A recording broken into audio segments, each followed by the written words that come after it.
नमस्ते, प्रणाम। मैं मीनाक्षी जैन स्वागत करती हूँ आपका चैनल मीनाक्षी जैन पर। इस वीडियो में शामिल होंगे 24 जून 2023 को हुए ऑनलाइन ऑडिशन की जीके टेस्ट में पूछे गए सभी क्वेश्चंस और उनके उत्तर। वैसे 2023 में मई के महीने में 6 ग्राउंड ऑडिशन मुंबई में कंडक्ट हुए, पर जो इन ऑडिशंस में नहीं पहुँच पाए किसी भी कारणवश, तो उनके लिए केबीसी ने ऑनलाइन ऑडिशन की सुविधा की। अब इस ऑनलाइन ऑडिशन के जीके टेस्ट में भी हर बार की तरह पहले 3 प्रैक्टिस क्वेश्चंस आए और उसके बाद जीके टेस्ट के 20 क्वेश्चंस स्क्रीन पर एक के बाद एक आते गए और टाइमर भी हर बार की तरह 20 सेकंड से शुरू होकर रिवर्स में जा रहा था। 20, 19, 18 इस तरह से 0 पर आकर क्वेश्चन आप उत्तर दे पाए या ना दे पाए, अपने आप अगला क्वेश्चन आ जाता है। और इस वीडियो में आपको हिंदी और इंग्लिश 2 भाषाओं में सभी क्वेश्चंस मिलेंगे, लेकिन वहां पर आपको एक भाषा सिलेक्ट करनी होती है। और वीडियो में क्वेश्चंस के अलावा कुछ डिटेल इन्फॉर्मेशन भी शामिल की गई है और डिटेल जानकारी के तहत वर्ल्ड वॉर 2 द्वितीय विश्व युद्ध की काफी इम्पोर्टेंट इन्फॉर्मेशन भी जानने मिलेगी। और सभी क्वेश्चंस सीरियल से ही होंगे, लेकिन वो भी करंट अफेयर्स के क्वेश्चन रहेंगे, उनको स्किप करके लास्ट में स्क्रीन पर दिखा दिया जाए। तो फर्स्ट प्रैक्टिस क्वेश्चन, इनमें से किस वाद्य यंत्र में कोई तार नहीं होता है? तो इनमें से ये तबला में कोई स्ट्रिंग तार नहीं होता है, तो राइट आंसर तबला। नेक्स्ट, इनमें से कौन सा शहर सबसे उत्तर में स्थित है? तो इन सभी शहरों की अगर आपको मैप पर लोकेशन ना भी पता हो, तब भी अगर आपको ये पता हो कि ये किस राज्य में है और राज्यों की लोकेशन भी आपको मैप पर पता हो, तो इसके उत्तर तक आप पहुंच सकते हैं। जैसे हैदराबाद तेलंगाना की राजधानी, बेंगलुरु कर्नाटक की कैपिटल और इंदौर मध्य प्रदेश का एक शहर है और बचा कानपुर जो है उत्तर प्रदेश का शहर। और इन सभी शहरों की लोकेशन मैप पर आप देख भी पा रहे हैं, जिसमें सबसे ऊपर कानपुर दिख रहा है, तो राइट आंसर यहाँ पर कानपुर। नेक्स्ट, इनमें से कौन सा शहर एक अफ्रीकी देश की राजधानी नहीं है? और ऑप्शन है अदीस अबाबा, लीमा, काहिरा और प्रिटोरिया। तो ये जो अदीस अबाबा है ये इथोपिया की राजधानी है, काहिरा मिस्र की और प्रिटोरिया साउथ अफ्रीका दक्षिण अफ्रीका की राजधानी है और लीमा पेरू की राजधानी है जो दक्षिणी अमेरिका महाद्वीप में स्थित है। तो यहाँ पर राइट आंसर हो जाएगा लीमा। तो ये तीनों प्रैक्टिस क्वेश्चंस खत्म हुए। अब टेस्ट सीरीज का फर्स्ट क्वेश्चन, कितने देशों की भूमि सीमा बांग्लादेश से लगती है?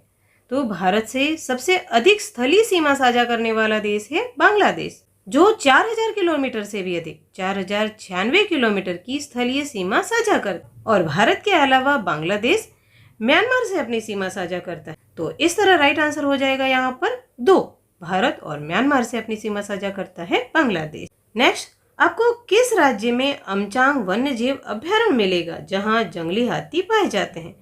तो Amchang wildlife sanctuary Guwahati Assam में है, तो राइट आंसर असम।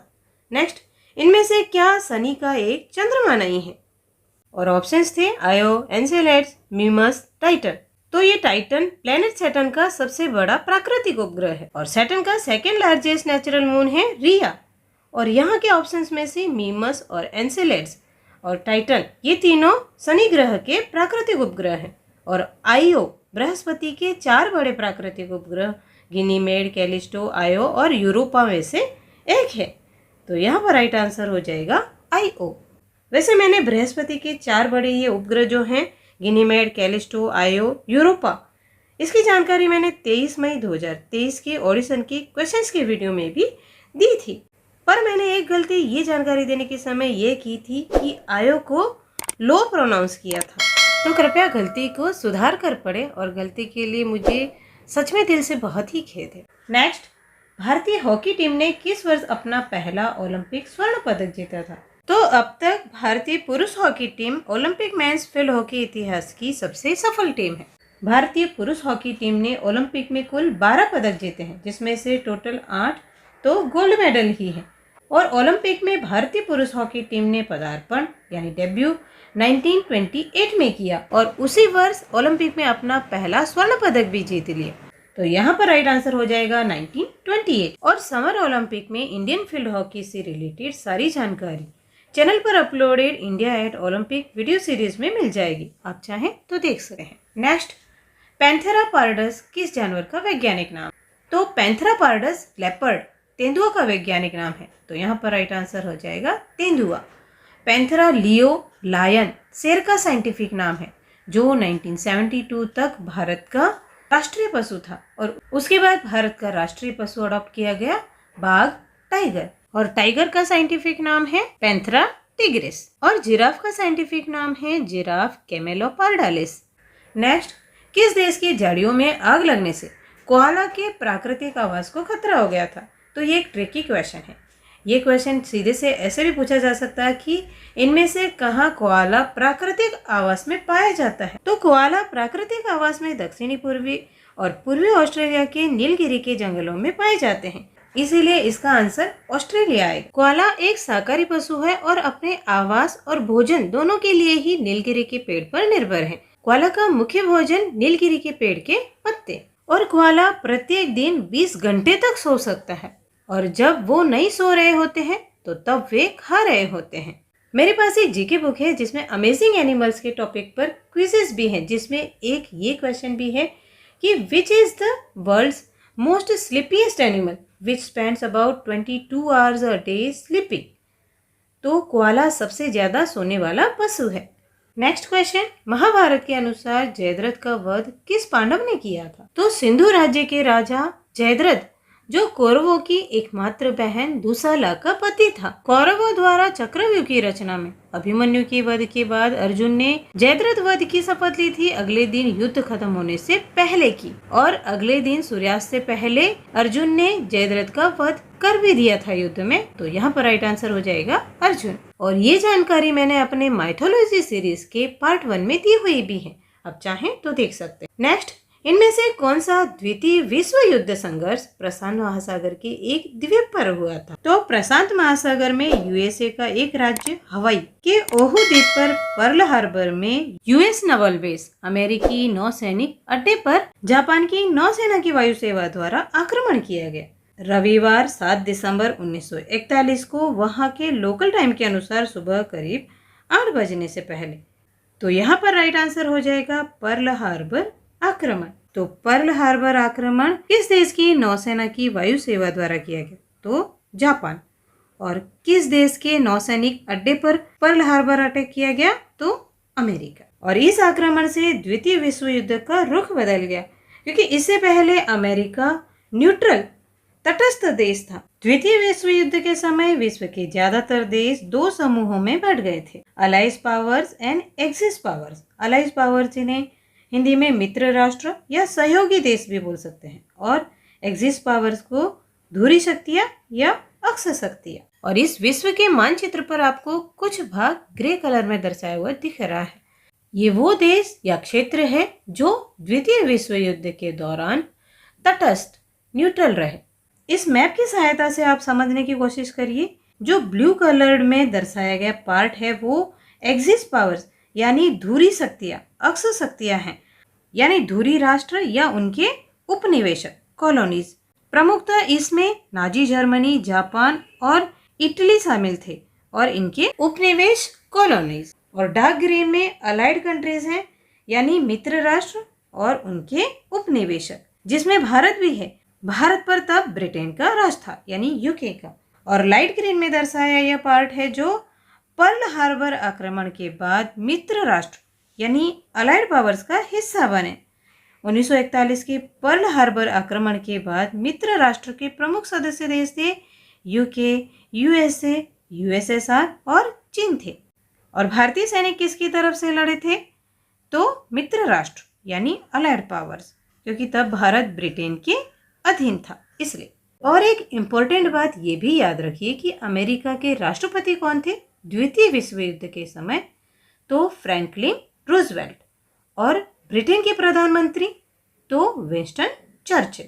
और अंततः 1945 में जापान के हिरोशिमा और नागासाकी पर परमाणु बम गिराने के बाद इस युद्ध में जीत अलाइड पावर्स मित्र राष्ट्रों की हुई। जापान के हिरोशिमा पर विश्व का पहला परमाणु बम गिराया गया था और डेट थी 6 अगस्त 1945 और परमाणु बम का नाम था लिटिल बॉय।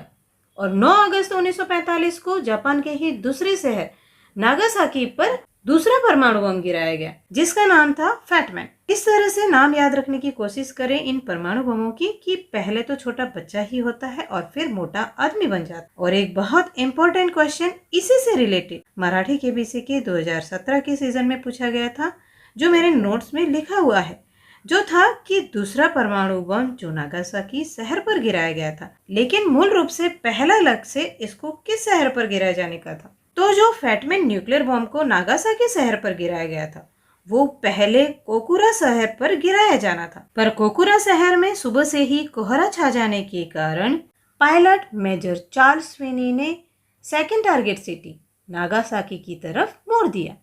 परमाणु बम फैटमैन को ले जाने वाले बॉम्बर का नाम क्या था बम वर्षक का? तो बॉक्सकार। तो परमाणु बम फैटमैन जो नागासाकी पर गिराया गया था, चार्ल्स स्विनी द्वारा संचालित बॉक्सकार बम वर्षक द्वारा गिराया गया था। और पहला परमाणु बम जो जापान के शहर हिरोशिमा पर गिराया गया था, लिटिल बॉय, उसको ले जाने वाले एयरक्राफ्ट बॉम्बर का नाम क्या था बम वर्षक का? तो एनोला गे, जिसके पायलट थे colonel Paul Tibbets. Little Boy nuclear bomb को ले जाने वाले बम वर्षक का नाम था एनोला गे, जो इसके पायलट पॉल टिबेट की मां एनोला गे टिबेट के नाम पर रखा गया था। नेक्स्ट, व्यक्तिगत ओलंपिक पदक जीतने वाली पहली भारतीय महिला कौन थी? तो 2000 सिडनी ऑस्ट्रेलिया ओलंपिक में कर्णम मल्लेश्वरी व्यक्तिगत ओलंपिक पदक जीतने वाली पहली भारतीय महिला थी। तो यहाँ पर राइट आंसर कर्णम मल्लेश्वरी। इससे रिलेटेड पूरी डिटेल जानकारी आपको चैनल पर अपलोडेड एक video India at Olympic part 2 में मिल जाएगी, जिसका लिंक आपको ऊपर आई बटन में भी मिल जाएगा, चाहे तो देख सकते। नेक्स्ट, भारत में इनमें से किस वायसराय ने अन्य 3 से पहले उस पद पर कार्य किया था? तो ये क्वेश्चन भी देखने जाएं तो ट्रिकी ही है। इसका सीधा सा क्वेश्चन हो सकता था कि ब्रिटिश भारत के पहले वायसराय कौन बने थे? तो लॉर्ड कैनिंग बने थे। तो यहाँ पर राइट आंसर हो जाएगा कैनिंग। लॉर्ड कैनिंग 1857 की क्रांति के समय ब्रिटिश भारत के गवर्नर जनरल थे 1856 से 1858 तक, और अंग्रेजों द्वारा 1857 की क्रांति को कुचलने के बाद 1858 में जब पावर ट्रांसफर किया गया ईस्ट इंडिया कंपनी से क्राउन क्वीन विक्टोरिया को, तब ये पहले वायसराय बने 1858 से 1862 तक। नेक्स्ट, किस राज्य का नाम यूनेस्को विश्व धरोहर स्थल का नाम पूरा करता है? डेस्क के चर्च और कॉन्वेंट। तो इसकी जानकारी मैंने जस्ट ही इसके पहले अपलोडेड वीडियो 21 मई ऑडिशन के जीके टेस्ट में पूछे गए क्वेश्चन पर जो वीडियो बनाया था उसमें इंक्लूड भी की थी, गोवा के चर्च और कॉन्वेंट। तो यहाँ पर राइट आंसर होगा गोवा। गोवा के चर्च और कॉन्वेंट को 1986 में यूनेस्को विश्व धरोहर स्थल में शामिल किया गया था। अब इस सीरीज में करंट अफेयर से रिलेटेड सभी प्रश्न उत्तर जो भी स्किप किए गए आप स्क्रीन पर पढ़ पाएंगे, और इन स्किप्ड क्वेश्चंस में से सबसे पहले 13 नंबर का क्वेश्चन ऐड किया है मैंने, क्योंकि इससे रिलेटेड कुछ स्टैटिक जानकारी भी बन रही है। उसके बाद आपको बाकी के सभी क्वेश्चंस और फिर उनके उत्तर स्क्रीन पर दिख जाएंगे। इससे पहले जो 21 मई का ऑडिशन के जीके टेस्ट के क्वेश्चन वाला जो वीडियो है उसमें आपको इंडियन बुकर प्राइज विनर से रिलेटेड काफ़ी जानकारी मिल जाएगी, आप देख सकते हैं। इसके अलावा भी कई सारी यूनिक जानकारी शामिल है। मेरा सजेशन है, आपने नहीं देखा है तो एक बार जरूर देख। वीडियो पसंद आया हो तो एक लाइक तो बनता ही है, और कम से कम 10 नए लोगों के साथ शेयर अवश्य करें। और वीडियो से संबंधित चाहे अच्छे या बुरे अपने विचार कमेंट में जरूर लिखें। वैसे मुझे अपने व्यूअर्स से बहुत ज़्यादा ही पॉजिटिव कमेंट्स मिले हैं आज तक, उसके लिए भी मैं आपकी बहुत बहुत आभारी हूँ। इसी तरह की एजुकेशनल वीडियोस के लिए चैनल को सब्सक्राइब कर लें और साथ ही बेल आइकन को प्रेस कर ऑल नोटिफिकेशन भी ऑन कर दें। Thank you so much and all the very best.